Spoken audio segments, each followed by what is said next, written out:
Jamnagar city એ division police વિસ્તારના લાલવાડી વિસ્તારમાં આજે વહેલી સવારે એક મર્ડરનો બનાવ બનેલો છે, જેમાં જે મરણ જનાર છે રફીકભાઈ ખીરા, અખ્તર રફીકભાઈ ખીરા, જે આશરે 35 વર્ષની ઉંમર છે અને ગેરેજના ધંધા સાથે સંકળાયેલા છે.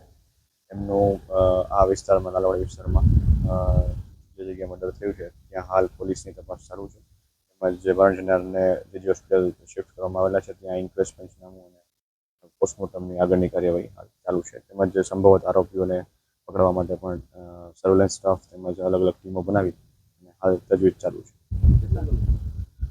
આજે વહેલી સવારે આશરે 5 વાગ્યા આસપાસનો બનાવ હોય એવું પ્રાથમિક દ્રષ્ટિએ જાણવા મળે છે. પ્રાથમિક કારણમાં પૈસાની લેતી દેતી અથવા તો રિક્ષા બાબતની લેતી દેતી બાબતનું કારણ હોય એવું પ્રાથમિક દ્રષ્ટિએ જણાવે છે. બાકી આગળની તપાસ ચાલુ છે.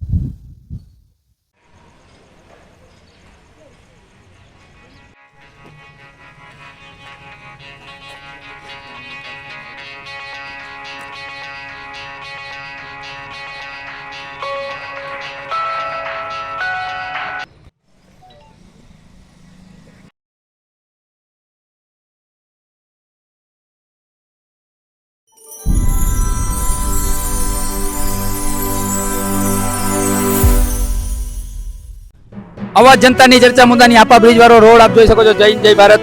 અવાજ જનતાની ચર્ચા મુદ્દાની આપ જોઈ શકો છો. પોળા કેવા છે, હજી રોડ ચાલુ કરવામાં નથી આવ્યો. આપ જોઈ શકો છો એમને આ રોડની હાલત કેવી છે.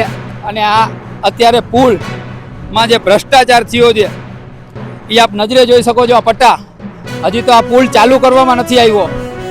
જામનગર શહેર આપા પાસે યાર્ડ છે અને રેલવે બ્રિજ આપ જોઈ શકો છો. હજી તો પુલ ચાલુ થયું નથી. 1 મહિનાથી આ જનતા પરેશાન છે. અને પટ્ટા જોઈ શકો છો આપ. પટ્ટા કેટલા ઉખડી ગયા છે, હજી તો ચાલુ કરવામાં નથી આવ્યું.